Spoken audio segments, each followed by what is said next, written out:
오늘 예수님께서 이 씨 뿌리는 비유를 드셨죠. 그러면서 네 가지 밭이 나옵니다.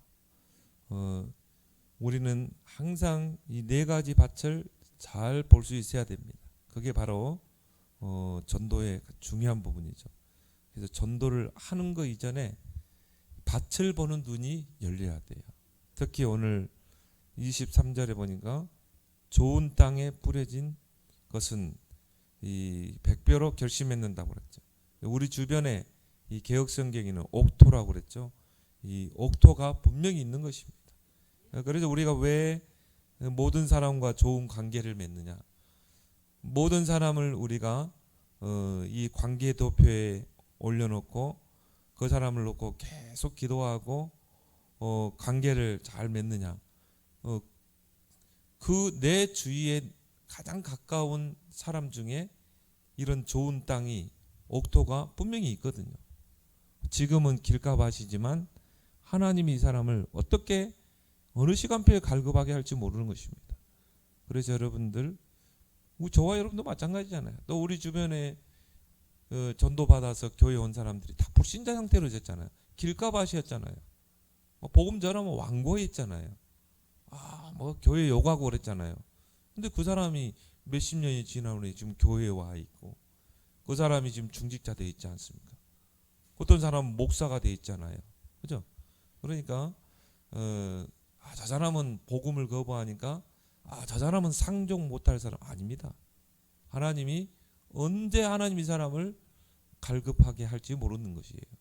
그래서 영세전에 감춘 자를 다 믿더라. 지금은 길가밭이지만 하나님이 언제 하나님이 이 사람을 옥토로 드러나게 할지 모르는 것입니다. 그렇다면 우리가 이 관계 대표가 얼마나 중요합니까?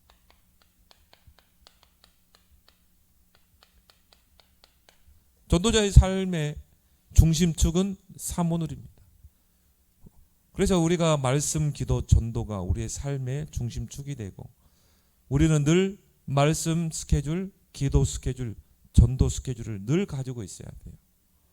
그래서 우리와 관계된 사람들에게 오늘 내가 붙잡은 말씀을 딱 던졌더니 오늘 이 옥토와 같이 특징이 뭐였어요? 말씀을 잘 들어요. 여러분이 대화할 때는 되도록이면 복음적인 대화를 많이 해보세요. 왜냐? 이 좋은 땅에 떨어진 씨, 좋은 밭은 이 복음에만 반응하거든요. 우리가 찾는 사람은 오직 율법에 반응하는 사람이 아니라 복음에 반응하는 사람을 찾거든요. 그래서 여러분이 모든 대화를 복음으로 끌어가 보세요. 그러면은 반드시 말씀을 잘 듣고, 두 번째 특징이 뭐예요? 잘 깨닫고. 30년, 40년 신앙생활에도 복음이 잘 깨달아지지 않는데 이 사람은요, 복음을 딱 던지면요 금방 깨달아요. 그리고 이 사람은 또 세 번째 특징이 뭡니까? 결실하여 반드시 열매 맺습니다. 근데 또 예수님의 다른 비유에 보니까 이 보화가 밭에 감춰져 있다 이 말이에요. 근데 내 주변에 내가 알고 있는 사람, 그 사람이 바로 보화일 수 있다 이 말이죠. 지금은 드러나지 않았지만, 그래서 여러분들이 여러분 주변에 있는 모든 사람과 좋은 관계를 맺어야 돼요. 그 사람을 명단을 다 기록해야 되는 것입니다. 그래서 300 리스트를 작성하라는 게 그거죠. 정말 여러분 주변에 가족부터 친척까지, 여러분 친지, 지인들, 친구들 다 한번 기록해 봐요. 그리고 여러분이 그 영혼을 관리하는 것입니다. 그러면서 우리는 뭘 보는 거예요? 밭을 보는 것입니다. 네 가지. 그래서 밭을 보는 눈이 열려야 된다. 이제 이걸 강조하기 위해서 예수님이 비유로 설명했죠.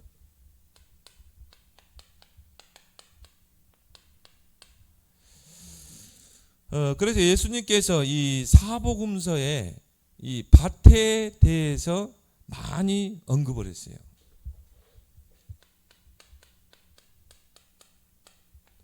밭에 대해서 많이 언급을 했거든요. 그런데 중요한 거는 밭의 그 특징이 뭡니까? 생명이 있죠. 밭에는 생명이 있습니다. 씨가 떨어지면 그게 자라서 반드시 열매 맺게 돼 있어요. 그래서 오늘 마태복음 13장에도 예수님께서 씨 뿌리는 비유를 통해 4가지 밭을 이야기했잖아요. 그리고 또 밭에 감추인 보화. 예수님이 이 사복음서에서 보면은 이 밭에 대해서 많이 이야기를 했어요. 그리고 뭡니까?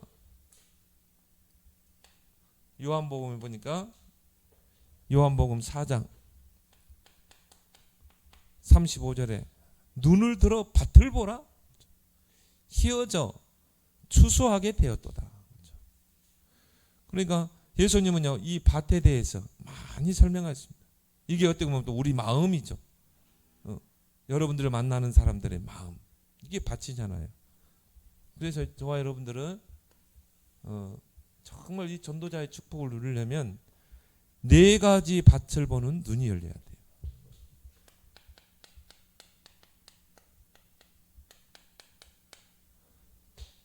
그래서 오늘 여기 보면 길가밭이 나오고, 그리고 돌밭, 또 가시떨기에 떨어진 씨, 그렇죠. 가시밭, 좋은 땅, 그렇죠.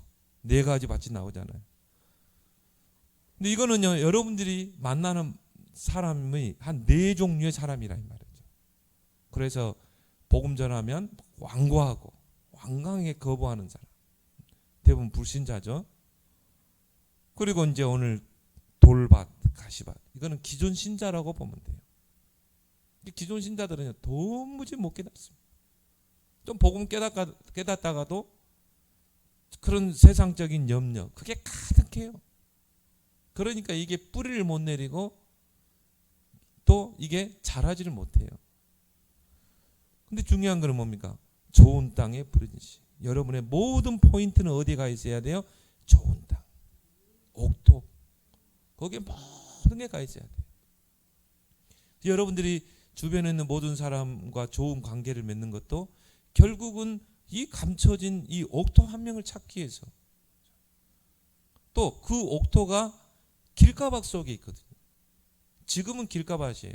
막 복음 전하면 뭐 교회에 대해서 막 교인들에 대해서 뭐 부정적인 이야기를 하는 사람 있잖아요. 강한 부정. 근데 이 사람이 지금 길가밭이지만 하나님이 이 사람을 어떻게 갈급하게 할지 모르거든요. 그러니까 이 길가밭 속에 옥토가 숨겨져 있는 것입니다. 이걸 여러분이 잘 보고, 돌밭, 가시밭은 여러분들이 너무 거기 집착하면 안 돼요. 우리 단체가 왜 욕을 먹었냐? 그 사람들 돌밭, 가시밭 건드려가지고 그래. 이 사람들은요, 전혀 전도에 관심이 없습니다. 전혀 복음에 관심 없어요. 그래서 이런 사람들한테 여러분이 시간을 많이 할애할 필요가 없어요. 우리는 길가밭, 생불신자, 생고구마, 그리고 옥토. 그래서 우리가 4가지 밭을 우리가 특징을 좀 알아볼 필요가 있습니다. 길가밭. 19절에 보면 나오죠. 자, 길가밭의 특징이 뭡니까? 복음의 무반응. 복음에 전혀 반응이 없어요. 그래서 오늘 19절에 보면 뭐라고 나옵니까? 그런 18절에 그런즉 씨 뿌리는 비유를 들으라. 그러죠. 예수님 씨 뿌리는 비유를, 제자들이 왜 비유로 말씀하십니까? 너무 중요하기 때문에, 너희들이 이걸 알아들어야 되기 때문에 비유로 설명한다고 그랬죠.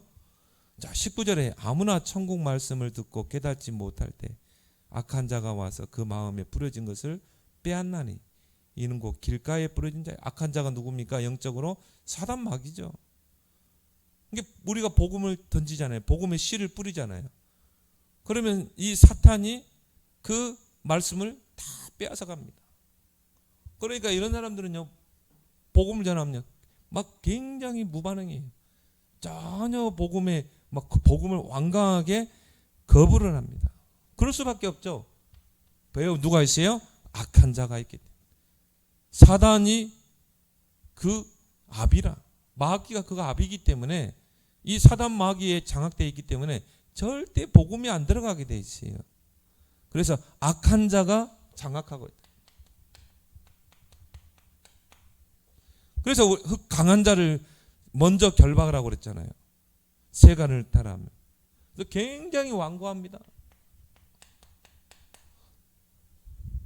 근데 우리가 이해할 수밖에 없어요. 왜? 불신자이기 때문에. 우리 불신자 상태를 알잖아요. 마귀에게 소속돼 있죠. 우상 숭배하면서 마귀에게 철저하게 종노를 하죠. 세상 풍속을 따르고 또 공중의 권세 잡은 자를 따르죠. 그럴 수밖에 없어요. 처음부터 불신자가 보험받는다. 그거는요 진짜 쉽지 않죠. 그래서 예수님이 전도부터 하지 말고 강한 자를 먼저 결박해라. 그렇죠. 돌박 기존 신자입니다. 근데 이런 사람들은요 건들 필요가 없어요. 절대 1년 2년 다락방에도 복음 못 깨닫습니다. 이런 사람들이 이제 문제를 일으키거든요. 그래서 오늘 이 돌밭의 특징이 20절 21절에 보면 나옵니다. 돌밭에 뿌렸다는 것은 말씀을 듣고 기쁨으로 받대. 예수가 그리스도 막 하거든요. 그 속에 뭐가 없어요? 뿌리가 없어. 잠시 견디다가 말씀으로 말미암아 환난이나 박해가 일어날 때 넘어지는 자예요. 조금만 문제 오고 그러면요 넘어져 버립니다. 그래서 이 사람들은 나름대로 뭐 교회도 다니고 나는 뭐 권사하고 그리고 나는 뭐 우리 신앙 간증 막 합니다. 뭐만 관심이 없어요? 복음에만 관심.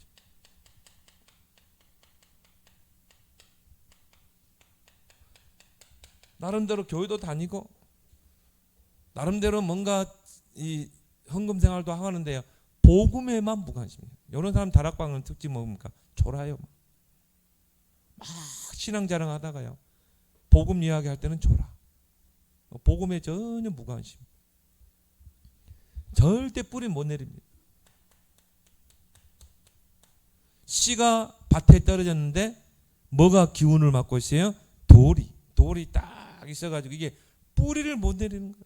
뿌리 이게 이 돌을 걷어내야 되는데 뭔가 틀린 것들이 각인되고 틀린 것들이 각인돼가지고 뿌리 내려 있는 것입니다. 그렇죠? 복음보다 먼저 율법, 종교 이런 것들이 딱 이 각인돼가지고 뿌리 내려서 그래서 이 예수님도 먼저 된 자가 나중되고 나중된 자가 먼저 될 자가 많다. 처음부터 예수 믿었는데요. 이게 첫 판부터 그리스도가 딱 들어가서 각인돼야 되는데 그리스도가 들어가 버리면 모든 게 다 바뀌게 돼 있거든요. 그렇죠? 모든 게 바뀌게 돼 있어요. 근데 이 그리스도가 안 들어간 거예요. 근데 그리스도로 담 놔버리면 끝나는 거예요. 어제 우리 새가족도 그랬죠. 그리스도로 담 놔버리면 내 주변의 환경 그런 거 흔들리지 않습니다. 이미 답이 났는데 그리스도로 완전 담 났는데 그래서 뿌리를 못 내리는 신앙. 그래서 말씀이 이 뿌리를 이 말씀을 듣되 기쁨으로 받되 그 속에 뿌리가 없어 잠시 견디다가 말씀을 넘어지고 환난과 박해가 할 때 넘어지는 자예요. 조금만 문제가 오면요. 문제 오고 어려움이 오면 그를 이겨내지는 못하는. 그러니까 그것 때문에 늘 인생 갈등하고 그것 때문에 늘 시험 들고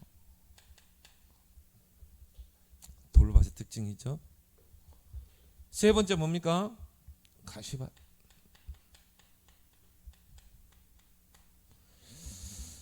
오늘 22절에 나와 있습니다.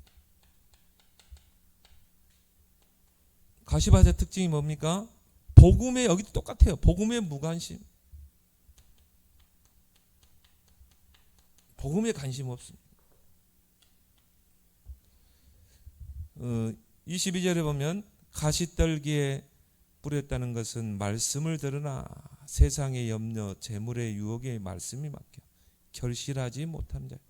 여기 이제 이 자라야 되는데 가시가요 딱 이 가시가 기운을 맡고 있는 것입니다. 그러니까 이게 자라지를 못해. 신앙이 자라지를 못해요.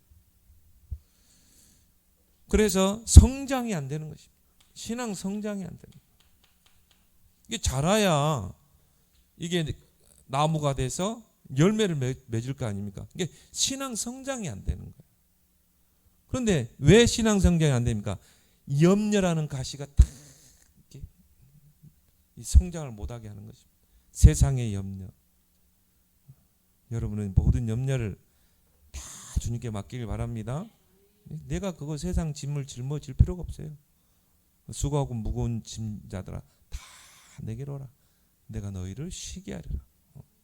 그 짐은 주님께서 짊어져야 돼요. 우리가 짊어질 짐이 아닙니다. 그래서 여러분은 그런 세상 짐은 다 주님께 맡기고요. 주님이 짊어주세요. 여러분 짊어지면 얼마나 힘듭니까? 주님이 짊어주세요. 나는 오직 그리스도만 누리겠습니다. 나는 오직 복음만 누리겠습니다.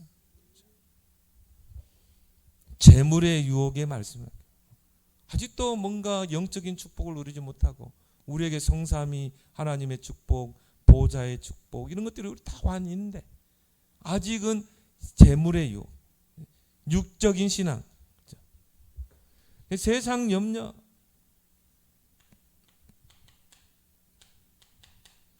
뭔가 육신적인 것, 그 때문에 신앙이 자라지를 못하는 거예요. 자라지 못하면 결국 열매를 못 맺는 것이죠. 그래서 말씀이 막혀 그랬죠.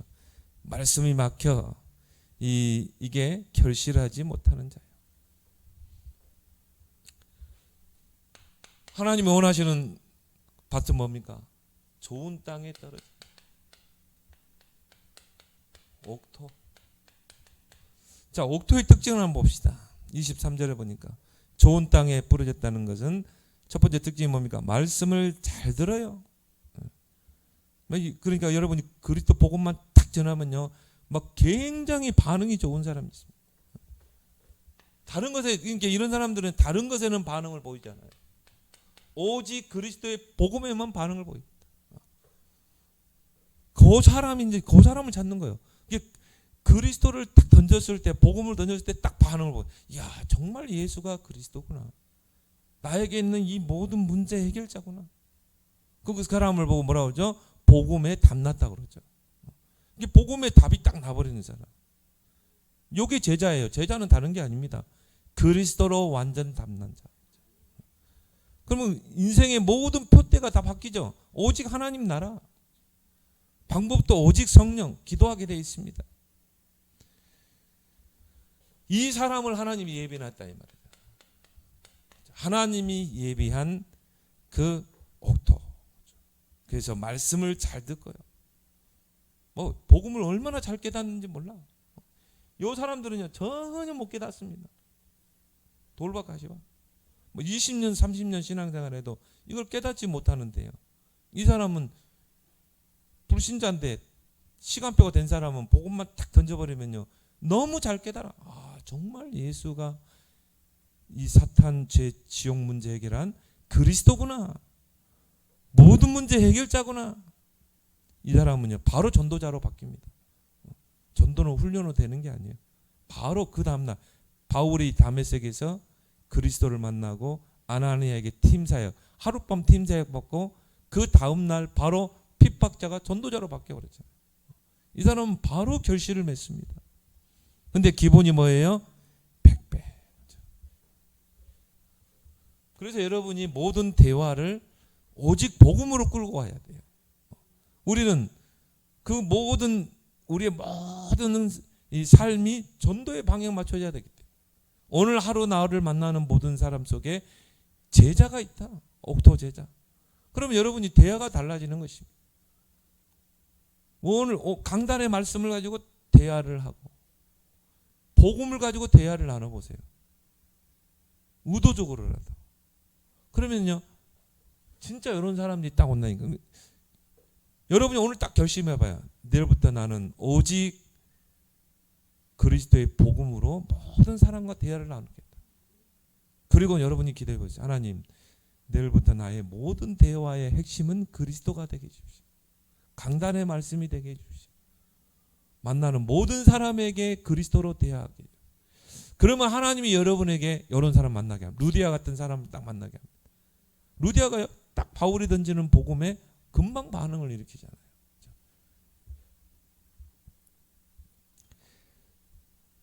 그래서 이 사람은 반드시 결실을 맺게 됩니다. 그 가장 기본이 뭡니까? 100배로. 그래서 여러분 큰 교회도 진짜 몇 사람이 전도해요. 전 교인들이 다 전도하지 않습니다. 뭐 초대교회 같은 전 성도가 다 전도자였죠. 그런 케이스는 참 이 모델적인 케이스지만 큰 교회를 보세요. 큰 교회, 부흥된 교회 몇 사람이 전도를 합니다. 몇 사람이요. 진짜 이 옥토가 돼가지고 이 전도하고 이 사람들은 뭐 올인합니다. 이렇게 전도에 올인해요. 계속 영접하고 양육해가지고 그 다음에 제자로 삼아서 교회 데리고. 여러분이 그 한 사람 되길 바랍니다. 100배. 여러분 한 사람이요 교회를 세울 수 있어요. 여러분이 전도에 100명 앉혀봐요. 그러면 뭐 다 해결됩니다.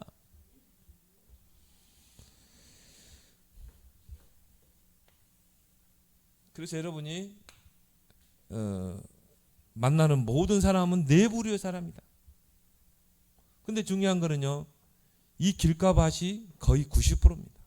여러분 복음 딱 던지면 거의 90%가 복음에 무반응, 복음을 완강히 거부합니다. 또 어떤 사람은 핍박하기도 하고요. 교회에 대해서 부정적으로 이야기하고. 이 사람이 90%라니까요. 이 옥토는 몇 프로입니까? 1%. 1%의 옥토가 있다니까요. 거의 1%를 찾기 위해서 우리가 모든 사람과 좋은 관계를 맺는 것입니다. 그러면 여기는 몇 프로입니까? 9%죠. 이 사람들은 건들 필요가 없어요. 전혀 전도에 관심 없습니다. 전혀 복음에 관심 없어요. 근데 우리가 이 사람들을 건드려서 지금 문제가 되는 거지. 이 사람만 딱 건드려야 되는데. 근데 이게 불신자 속에 있는 것입니다. 길가밭 속에. 그래서 우리는 그 1%를 찾기 위해서 무반응자 90%를 관계하는 것입니다.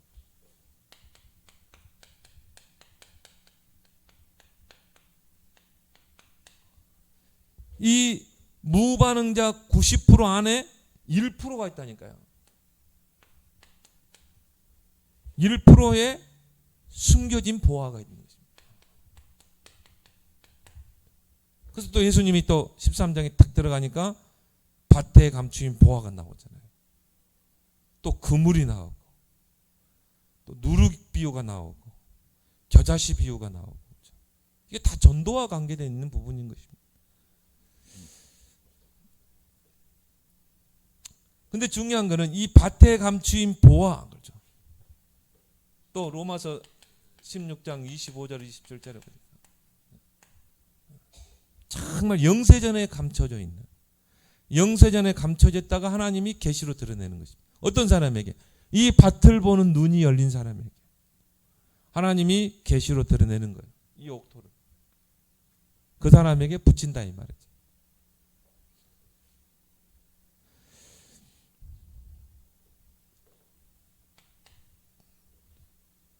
근데 이 90% 무반응자 속에 감춰진 1%의 숨겨진 보화는 오직 복음에만 반응합니다. 오직 복음. 이 오직 복음에만 반응하는 예비된 자가 숨겨져 있다 이 말이에요.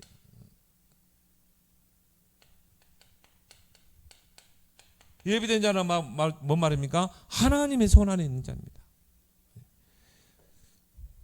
그래서 사도행전 13장 48절에 영생 주시기로 작정된 자는 다 믿더라.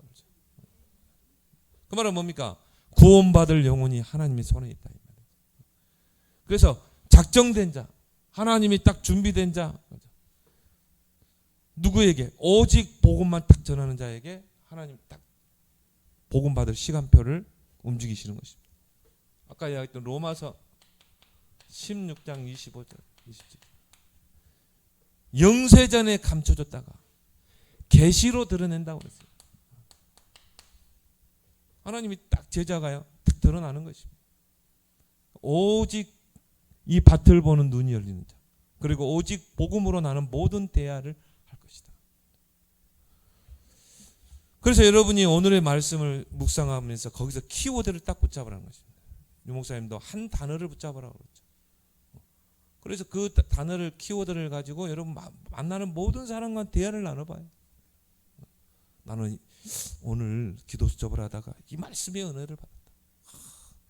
그렇게 해서 오늘 말씀을 던져보는 것입니다. 또 일상적인 대화를 하다 보니까 내가 오늘 붙잡은 그 말씀을 딱 반응을 보이는 사람이 있어요. 이 사람이 그 말씀을 가지고 대화를 걸어와요. 그러면요, 내가 오늘 붙잡은 말씀을 던지는 것입니다. 그럼 좋은 반응을 보이는 사람이 있거든요. 그 사람이 이제 우리가 그동안 갈고 닦은 구원의 길을 탁 증거하는 것입니다. 이 사람은요, 바로 복음을 깨닫고 잘 듣고 잘 깨닫고 반드시 결실한다고 했죠. 세 가지 특징.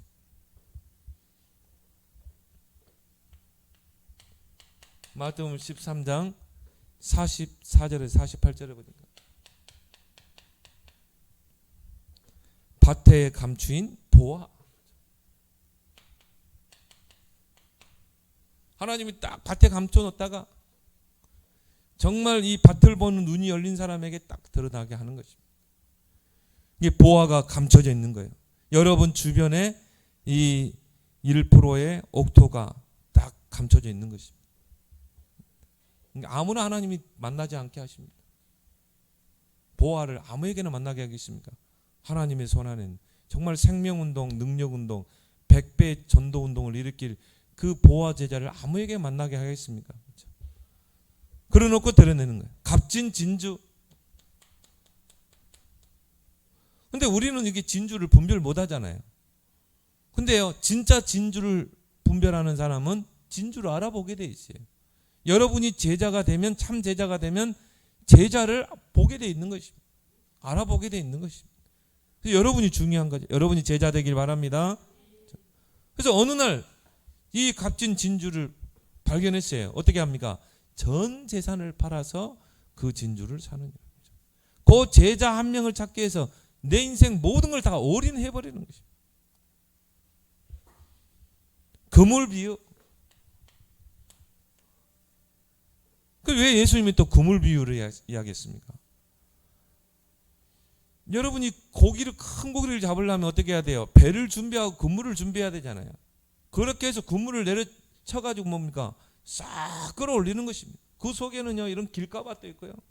도무지 복음에 무반응한 사람. 또 돌밭, 가시밭 다 끌어올라오잖아요. 이 쌍끌이 올라오잖아요. 그 속에 1% 제자가 있는 것입니다. 그래서 그물을 준비하라는 것입니다. 그래서 이 작은 거는 버리고 큰 고기는 주워 담고 그렇죠. 여러분이 관계하고 있는, 여러분 주변에 있는 그 사람 속에 요 1%의 옥토가 있는 것입니다. 그래서 그물을 준비하라. 관계도표를 말하죠. 여러분이 300명의 명단을 그물 안에 담아봐요. 300명의 명단. 그 속에 이 길가밭. 이 길가밭을 여러분 주시해서 봐야 돼요. 요 사람들은요, 그냥 막 좋은 관계만 맺고, 또 이 속에 또 진짜 하나님이 또 예비된 사람이 있을 수 있지만 거의 없어요. 이 속에 90%의 그 길가밭 속에. 그럼 여러분이 좋은 관계를 맺는 것입니다. 그러다 어느 날 그 옥토 제자가 드러나는 것입니다. 그래서 그물 비유를 설명했죠. 여러분이 예수님이 왜 그물을 비유를 설명하셨는가 이제 이해할 수 있겠죠. 근데 이게 순서대로 이렇게 했다니까요. 13장에 쭉 보면 순서대로. 그래서 이 1절부터 23절까지는요. 이 네 가지 밭에 대해서 쭉 이야기하고요. 그리고 31절에는 뭐가 나옵니까? 겨자씨가 나오고, 밭에, 여기도 밭이 나오죠. 천국은 마치 사람이 자기 밭에 심은 겨자씨 하나를 같다는 거죠. 이 겨자씨는 씨 중에 제일 작은 씨잖아요. 이는 모든 씨보다 작은 것이로되 자란 후에는 풀보다 커서 나무가 되며 공중의 새들이 와서 깃들이는 거죠. 여러분 주변에 정말 이 사람 진짜 복음 받겠나? 우리가 쉽게 이번 렘넌트 대회 때도 쉽게 판단하지 말라고 그랬거든요. 나 자신도 판단하지 말고 모든 사람을 판단하지 말라. 제한 두지 말라. 지금은 겨자씨와 같은 작지만 이 사람이 복음으로 여러분이 계속 다락방하고 심게 되면 이 사람이 큰 제자가 될 수 있다. 겨자씨와 같이. 그러면서 또 무슨 비유를 했습니까? 이 누룩 비유했죠. 33절에 천국은 마치 여자가 가루 서말 속에 갖다 넣어 전부 부풀게 한 누룩과 같으니라. 한 줌의 누룩이요. 서말 밀가루를 조용히 부풀게 하잖아요. 이런 누룩과 같은 이런 제자가 여러분 주변에 있는 것입니다. 그래서 여러분 주변에 있는 모든 사람과 좋은 관계를 맺어요. 그 사람을 그물에다가 담으라. 그래서 그물 비유가 나오죠. 자, 36절부터 이제 거기에 대한 설명을 하죠. 좋은 씨를 뿌리는 것은 인자요, 밭은 세상이요, 좋은 씨는 천국의 아들들이요. 쭉 이야기하죠. 그러면서 44절에요. 밭에 감추인 보화 이야기하잖아요. 내가 관계하고 있는 이 사람 속에 보화가 있다는 것입니다. 그리고 45절에 좋은 진주가 있다. 값진 진주. 그래서 이런 보화와 값진 진주, 옥토, 겨자씨, 누룩과 같은 그 제자가 내 주변에 숨겨져 있기 때문에 어떻게 하라고요? 오늘 그물 비유가 나오잖아요. 47번에 천국은 마치 바다에 치고 각종 물고기를 모는 그물 같으니 그물에 가득함에 물가로 끌어내어 앉아서 좋은 것은 그래 담고 못된 것은 버리는 거예요. 그래서 결론은 뭐라고요? 관계의 도표를 그리라는 거죠. 그 속에 옥토가 있고 1%의 옥토, 그 속에 겨자씨가 있고 그 속에 누룩이 있고 그 속에 보화가 있고 값진 진주가 있기 때문에 그 큰 물고기가 있기 때문에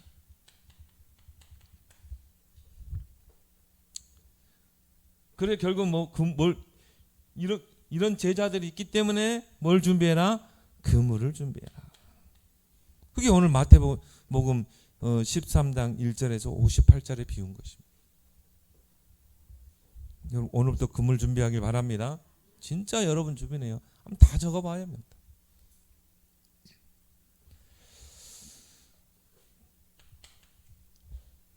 사도행전 9장에 보니까 이 교회를 핍박하는 누굽니까? 사울이.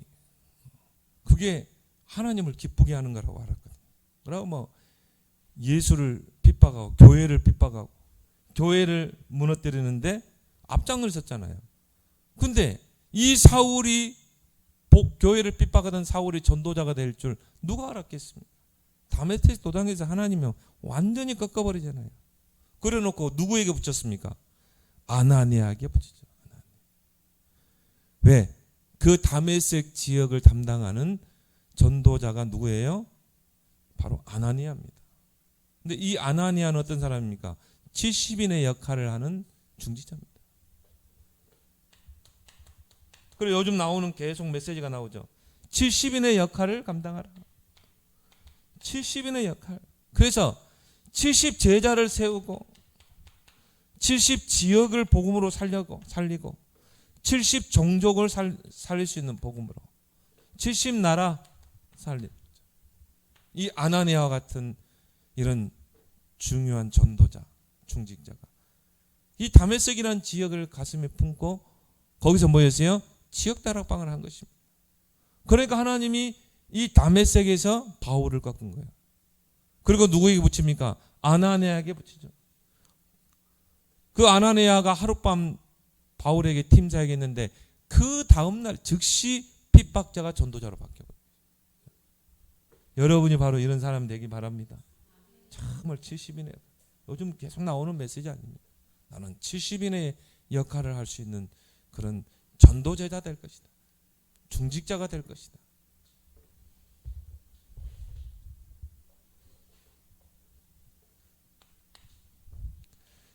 그래서 관계의 도표를 통해서 영혼을 관리하라. 그물을 준비하라. 예수님의 비유의 결론은 뭡니까? 그물을 준비하라 이 말이죠. 관계 도표. 관계 도표를 그려라. 그 관계 도표의 그물 속에 들어온 영혼들을 관리하라.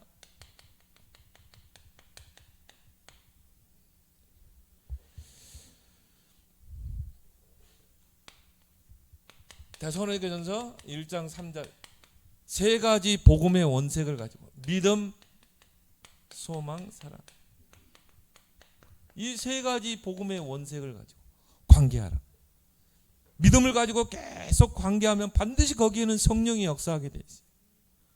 그러면 소망을 가지고 여러분이 끝까지 인내하면서, 소망이 있는 사람은 인내합니다. 이 사람이 정말 하나님이 예비한 옥토일 수 있다. 계속 좋은 관계를 맺는 것입니다. 인내하면서, 그러면서 관계 맺고 또 영접하고 또 다락방도 하고, 소망 있는 사람 인내하죠. 사랑의 수고 기꺼이 할 수 있는 것입니다. 이 영혼들을 내가 관리하는 것입니다. 그리고 분명히 이 90%의 길가봐 속에는 누가 붙잡고 있어요? 악한 자가 탁 붙잡고 있다.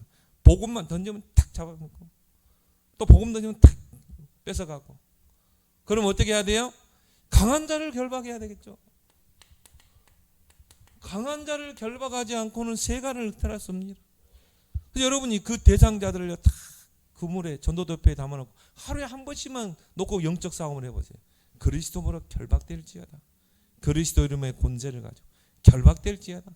보호자의 축복을 누리면서 결박기도, 신분과 권세를 누리는 것입니다. 그러면 결국은 사단은 다른 것에 들어가지 않습니다. 그리스도. 여러분 눈에 보이지 않게요. 사단은요, 그리스도 계속 그리스도 이름을 선포하면 괴로워합니다. 괴로워하게 돼 있어요.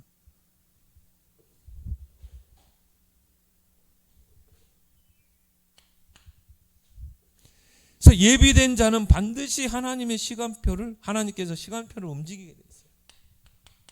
영생 주식으로 작정된 자. 반드시 작정됐다는 말은 뭐죠? 반드시 하나님의 시간표가 있다는 것이죠. 그래서 여러분이 이런 좋은 관계를 맺으면서 이 하나님 시간표를 잘 보는 것입니다. 사도행전 16장 11절 15절을 보니까 누굽니까? 이 루디아죠. 이 루디아가요, 얼마나 갈급한지 몰라요. 하나님이 이 사람을 복음 받을 시간표를 주시는데 뭡니까? 갈급하게 하십니다. 하나님 이 사람에 갈급한 문제를 줍니다. 뭐 가정, 남편의 문제든 뭐 자녀의 문제든 여러 가지 문제를 딱 줘요. 그리고 갈급하게 합니다. 그래가지고 누구에게 붙입니까? 정말 이 사람을 놓고 계속 기도하고 영적 싸움을 싸우는 그 전도자에게 붙이는 거예요. 그 사람이 그런 고민이 있고 갈급한 문제가 있으면 누구에게 찾아오겠습니까? 나를 위해서 기도해주고 찾아와주고 늘 위로가 되고 힘이 됐던 사람. 내 인생 고민을 이야기해요. 그때 우리가 이제 갈고 닦은 구원의 길 통해 그리스도를 선포하는 것입니다. 영접시키는 것입니다.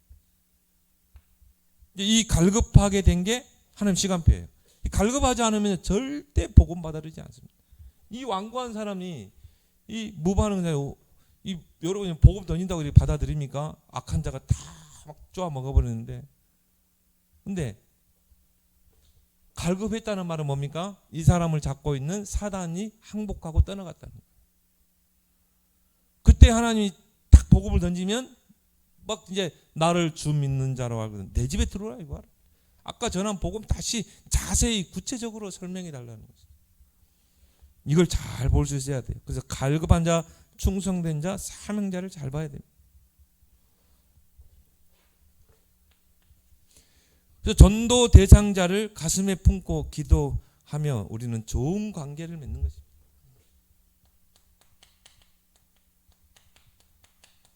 그래서 전도자의 삶은 장기전입니다. 그리고 전도자의 삶은 철저하게 성령의 인도를 받는 거예요. 성령의 인도를 받는다는 것은 하나님의 시간표를 쫙 보면서 가는 것입니다.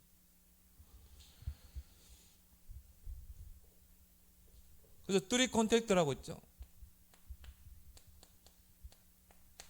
하루에 3번 접촉을 하라. 여러분이 전도 대상자를 하루에 3번을 접촉을 하라. 그래서 첫 번째는 뭡니까? 메시지를 가지고 미팅, 만남을 통해서 접촉을 해라. 이게 만남이라는 게 우리가 직접 커피숍에서 만난다거나 그것도 만남이지만 또 전화로도 만날 수 있고요. 또 카톡이나 SNS를 통해서 만날 수 있고, 하여튼 만남을 통해 접촉하라는 것입니다. 두 번째는 메시지를 통해서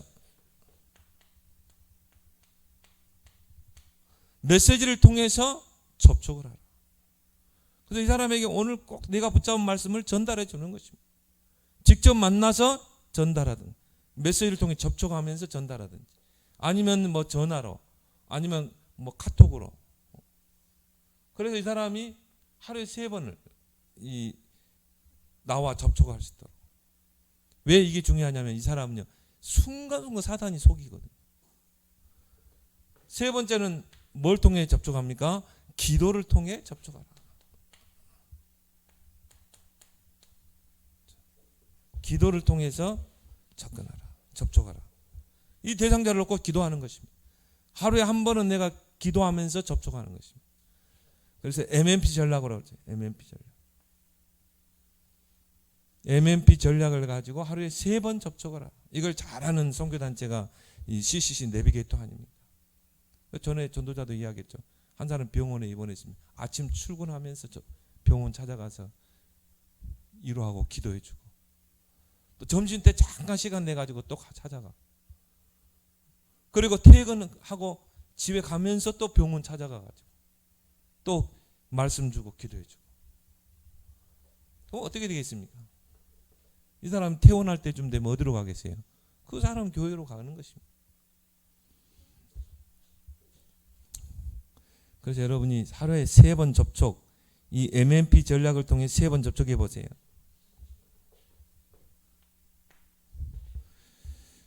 왜 이렇게 해야 됩니까? 결국은 제자를 찾기 위해서, 이 옥토 1%의 그 옥토 제자를 찾기 위해서 이 제자를 찾아서 시스템을 구축해야 됩니다.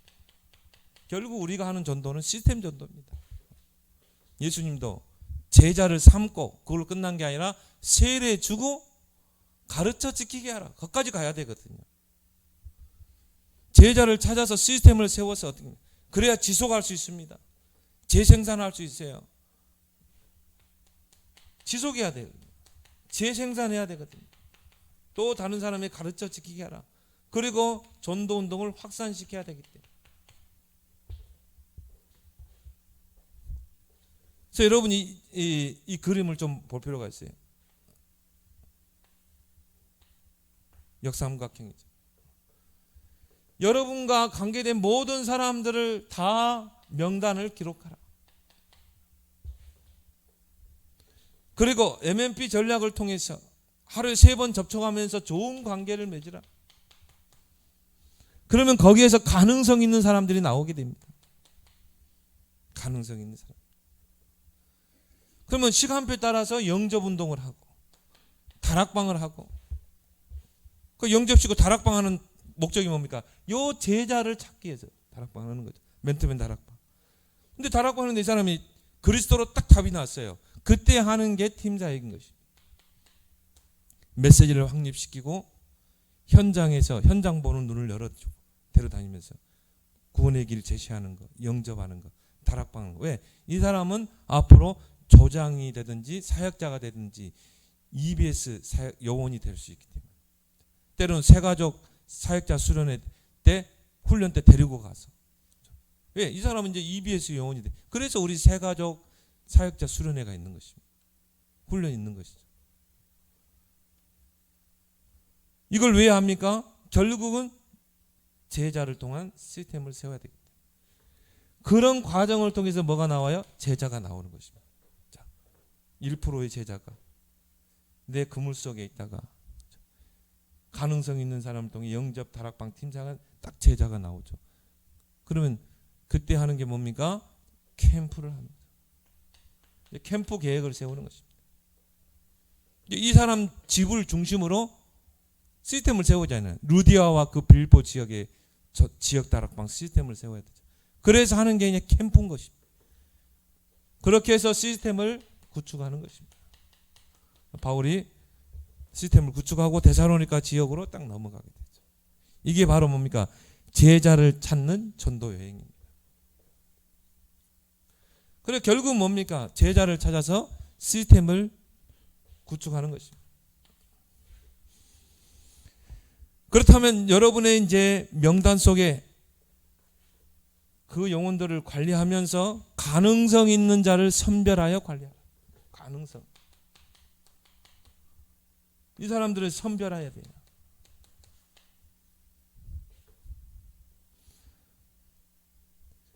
근데 이 가능성 있는 사람이 어디에 있냐면은 갈급한 자, 충성된 자, 사명자 속에 있는 것입니다. 이 복음을 딱 던져보면요, 복음에 막 반응을 일으킨 사람. 전에는 막 복음을 거부했는데 복음에 막 반응을 일으키고, 또 충성된 자, 사명자 속에 바로 오직 복음에만 반응을 일으키는 사람들이죠. 이 사람들은 다른 것에 반응을 일으키지 않아요. 오직 복음. 그래서 우리가 이 그물 명단에 기록해서 개인 도표에 그래서 이제 시간표에 따라서 영접, 또 다락방, 또 사문을 가지고 치유도 하고.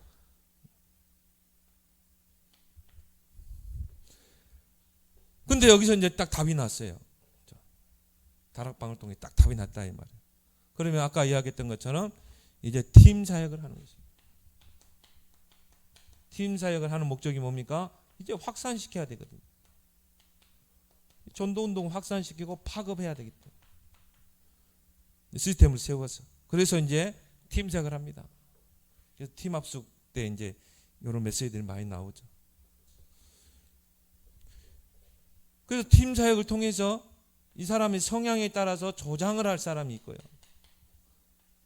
사역자, 말씀 사역자로 세울 사람이 있고, 이 사람 보니까 사람 관계를 잘해. 정이 많아. 그러면 EBS 요원으로 세우기도 하고. 이 사람 보니까 메시지가 잘 정리되어 있어. 사역자로. 이 사람은 한 지역에 한 20년 넘게 완전 지역의 마당발이야. 그러면 조장으로. 팀 사역을 통해서. 그렇게 해서 뭡니까? 시스템을 구축하라. 무너지지 않는 시스템을 구축하는 것입니다. 그게 이제 캠프죠. 시스템을 구축하기 위해서 캠프를 하는 것입니다. 그래서 자, 시스템을 구축하려면은 자, 이제 루디아를 찾았다 이 말이에요. 이렇게 명단에 기록하고 다락방에 답이 났어요. 또 팀 사역도 했어요. 그럼 루디아의 그 집을 시스템으로 구축해야 되잖아요. 그럼 빌립보 지역을 분석해야 되겠죠. 지역 분석을 해야 되겠죠. 이 지역이 어떤 지역인가? 자세히 분석을 해야 되는 것이죠. 그래야 거기에 따른 전략과 메시지가 나오는 것입니다. 그리고 이제 지역을 분석했으면 캠프 도표를 그리는 것입니다. 그때 이제 예비 캠프, 그리고 본 캠프, 후속 캠프, D-Day 본 캠프를 잡아놓고 그 전에 예비 캠프를 하고, 그러고 나서 본 캠프 때 이제 시스템을 몰아가고, 자, 사도행전 16장에 루디아를 찾았다 이 말이에요. 근데 답이 났어요. 루디아가 완전히 답이 났어. 바울이 어떻게 합니까? 자, 사도행전 16장 16절부터 40절까지 캠프를 하죠. 귀신 들린 소녀가 막 방해를 하죠. 캠프할 때 되면 막 사단이 방해합니다. 귀신 떠나보내고 그 소녀가 복음 받고 시스템 속으로 들어오게 돼요. 그것 때문에 이제 감옥에 가게 되죠. 거기서 이제 이 기도하다가 옥문이 열리게 되고 간수가 복음을 받게 되죠. 권속들과 가족들을 다 불러놓고 복음 받았어요. 또 시스템으로 들어오게 되죠. 그래서 루디아의 집에 그 귀신 들린 소녀와 모든 관계된 가족들, 간수와 또 가족과 모든 관계된 가족들이 다 어디로 옵니까? 시스템으로. 이게 특징이 뭐였어요? 사건을 통해. 두 개 다 사건이잖아요. 캠프 때 보면 꼭 사건이 일어나요. 그렇게 시스템을 구축하잖아요. 그게 바로 캠프인 것입니다. 그렇게 해서 결국은 시스템을 구축하게 되는 것입니다. 시스템화가 되면 교회화가 되게 돼 있죠. 그 시스템을 통해서 계속 교회로 오게 돼 있죠. 지역 다락방이 세웠기 때문에. 그걸 통해 재생산화. 계속 재생산화가 이루어집니다. 이렇게 했는데 3천 제자가 일어난 것입니다. 그래서 여러분이 이 밭을 보는 눈, 오늘 이 비유가 너무 중요합니다. 그래서 여러분이 마태복음 13장에 그 비유를 통해서 이런 제자들이 숨겨져 있구나. 옥토, 겨자씨, 누룩, 보화, 값진 진주. 그렇다면 이제 그물을 준비해야 되겠구나. 그래서 관계도표, 개인도표. 그래서 여러분들이 그 90% 무반응자 속에 1%의 숨겨진 보화를 찾는 여러분의 전도 사역 되길 바랍니다. 오늘 주신 말씀